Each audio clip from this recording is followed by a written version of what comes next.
Buen día, amigos, hermanos.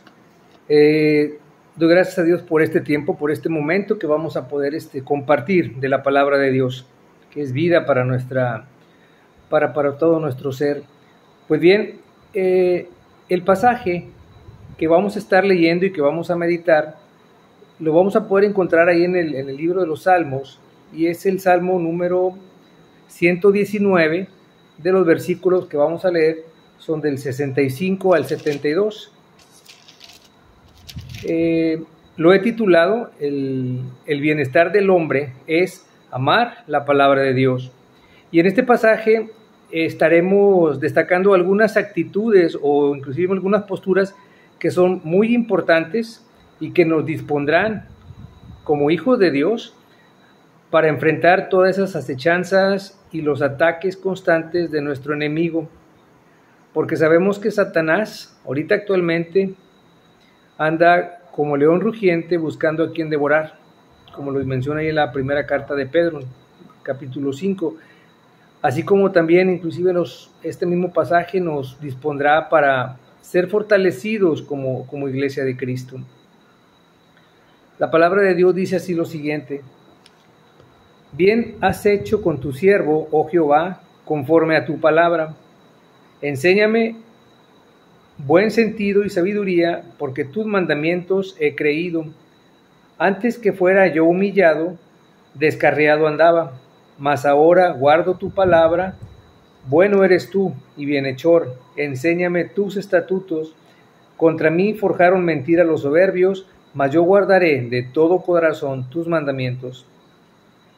Se engrosó el corazón de ellos como sebo, mas yo en tu ley me he regocijado. Bueno me es haber sido humillado para que aprenda tus estatutos. Mejor me es la ley de tu boca que millares de oro y plata.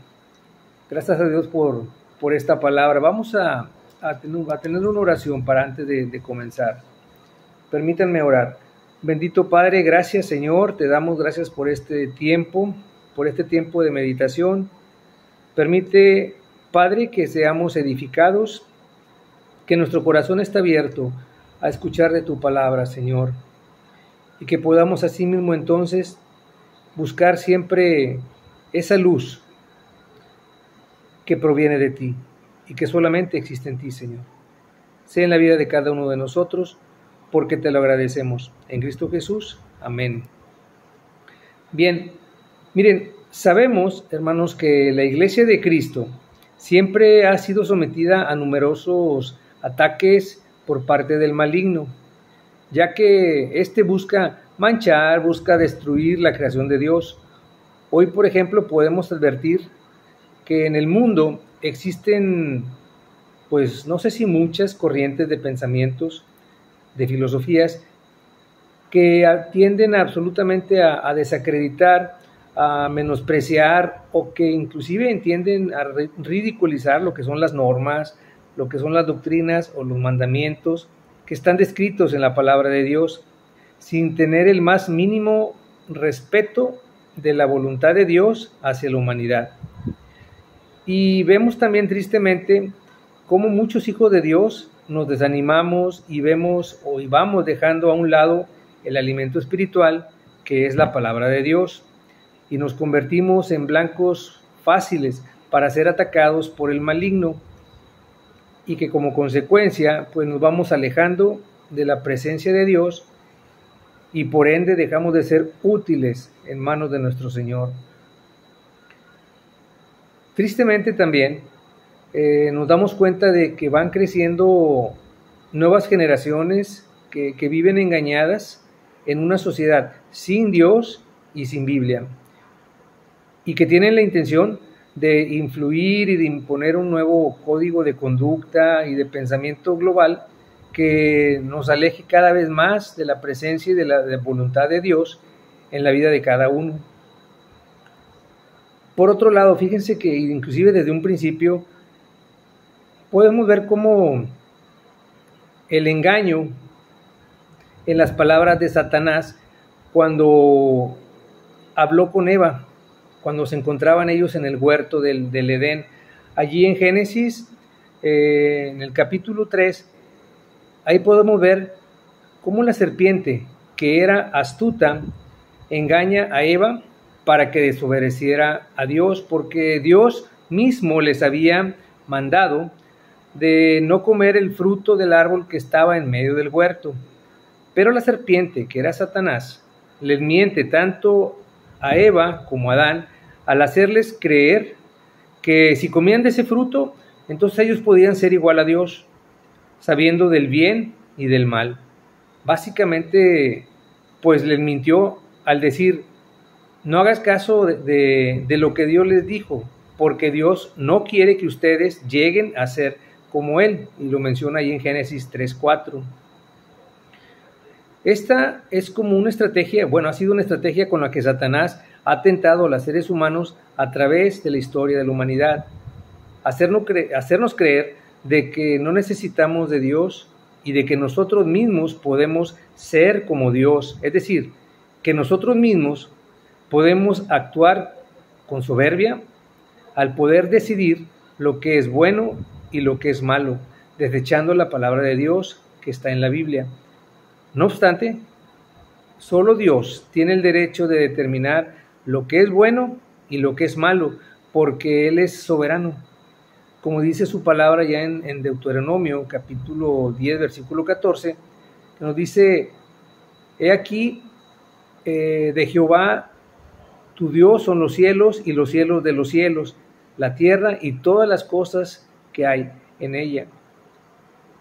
Quiere decir que Dios gobierna, Él es el poder supremo y tiene control sobre todo lo que Él creó.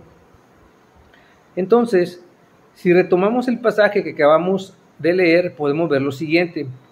En el versículo 65 nos dice, bien has hecho con tu siervo, oh Jehová, conforme a tu palabra. Comienza entonces por mostrarnos una primera gran actitud que como cristianos debemos mostrar y debemos atesorar. Y es el hecho de saber que Dios ha sido bueno en la vida de cada uno de nosotros. Todo ello conforme a su palabra escrita y que por ende nos conduce a llevar una vida de profundo agradecimiento en nuestro corazón. Esta actitud es bien importante porque al atesorarla en nuestra vida nos hace saber y nos hace sentirnos que somos amados, que somos queridos y que somos muy importantes para nuestro Creador, lo cual nos trae paz a nuestro corazón y también un profundo agradecimiento por la vida. Esta actitud realmente es un poderoso testimonio hacia nuestro prójimo, porque va a ser siempre de gran gozo el encontrarnos con personas que irradian serenidad y paz. Solo inclusive con entrar a ese espacio vital que esas personas tienen, se experimenta una tranquilidad que da profundidad a su vida, como una quietud en un mundo agitado y lleno de ansiedad. Un hombre lleno entonces de la paz de Dios en su corazón siempre va a traer consigo la esperanza de una vida eterna. Luego, otra actitud que debemos considerar es nuestra disposición de seguir aprendiendo a vivir bajo la sabiduría de nuestro Dios. Allí en el versículo 66 hasta el 68 nos dice lo siguiente: enséñame buen sentido y sabiduría, porque tus mandamientos he creído. Antes que fuera yo humillado, descarriado andaba, mas ahora guardo tu palabra. Bueno eres tú y bienhechor, enséñame tus estatutos. Y es que la palabra de Dios es palabra de vida eterna. La palabra de Dios nos habla de que en otro tiempo entonces éramos tinieblas, porque vivíamos en constante rebeldía contra Dios, pero que ahora en Cristo somos luz en el Señor y que debemos andar como hijos de luz para poder guiar a otros que viven en un mundo entrenebrecido, alejados de Dios. Fíjense cómo allá en Génesis 41 se nos relata sobre la vida de José, un niño soñador que acabó convirtiéndose en el instrumento de salvación de su pueblo. José, el hijo favorito de Jacob, era odiado por sus hermanos a causa de sus sueños. Por envidia fue vendido como esclavo a Egipto, donde él fue tentado y él también sufrió injusticias y fue encarcelado y fue olvidado por muchos, pero siempre mantuvo su confianza en Dios hasta que fue colocado como príncipe de Egipto, donde gobernó con gran sabiduría al pueblo de Egipto. Fue un varón próspero porque Jehová estaba con él, y que todo lo que él hacía, Jehová lo hacía prosperar en su mano. José entonces demostró ser un hombre lleno de sabiduría en varias ocasiones. En los momentos en los que interpretó sueños, demostró que su sabiduría y su discernimiento provenían de nuestro Dios, de este gran Dios. Una tercera actitud podemos también encontrarla ahí en los dos versículos subsiguientes, que son el versículo 69 y 70, que nos dicen: contra mí forjaron mentira los soberbios, mas yo guardaré de todo corazón tus mandamientos. Se engrosó el corazón de ellos como sebo, mas yo en tu ley me he regocijado. Esta tercera actitud que acabamos de leer en estos pasajes, en estos versículos, nos hablan de tener una actitud de humildad y de regocijo delante de nuestro Dios, por guardar su ley en nuestro corazón. Los mandamientos de Dios nos ayudan a tener una vida ordenada, disciplinada en el amor de Dios y para nuestro bien. La palabra de Dios trae bendición aún también en tiempo de aflicción. Nos recuerda que siempre debemos estar seguros de que Dios está a nuestro lado y nos guarda. Por otro lado, también sabemos que los que viven sin Dios y sin esperanza confían en ellos mismos, no tienen temor de Dios y creen que lograrán sus propósitos bajo sus propias fuerzas y bajo su propio poder. Normalmente tendrán o llegarán a tener un corazón apagado, espiritualmente hablando, entenebrecido por la misma maldad que se va a desarrollar en ellos o en la que ellos viven. Se ahogan en excesos y placeres, odian la palabra y se congratulan con ellos mismos. Nuestro Dios al respecto nos dice allá en Efesios 5 que debemos mantenernos en la luz y no dejarnos engañar por palabras vanas, ni que seamos partícipes con ellos en las obras infructuosas de las tinieblas, sino que más bien debemos reprenderlas con amor profundo, buscando sabiamente en nuestra manera de actuar para que esas almas puedan ser halladas para Cristo. Ahora, sabemos que la maldad ha crecido enormemente en estos últimos tiempos que estamos viviendo, y eso pues está afectando muy negativamente en la manera de pensar y de vivir, sobre todo de las nuevas generaciones que son las más vulnerables.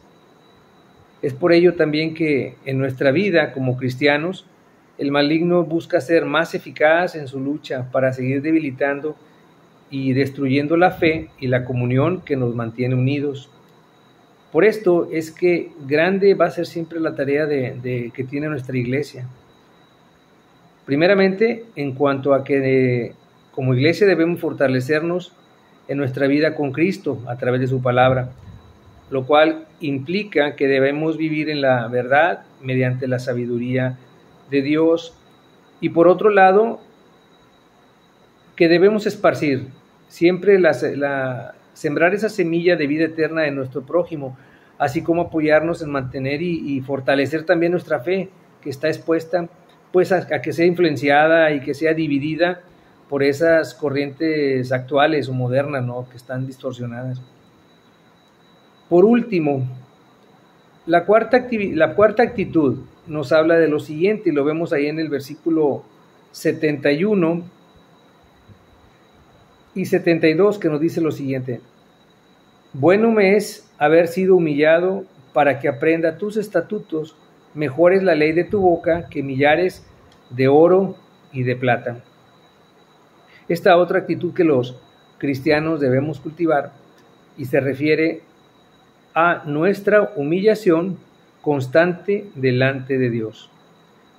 Fíjense cómo bíblicamente la humillación tiene un significado profundo. y relevante en nuestro espíritu, ya que se relaciona con nuestra redención y sumisión ante Dios. Nada que ver con una sensación de una vergüenza o un sentimiento de inferioridad. La humillación nos recuerda nuestra dependencia de Dios y nos ayuda a desarrollar una actitud de humildad y también de servicio.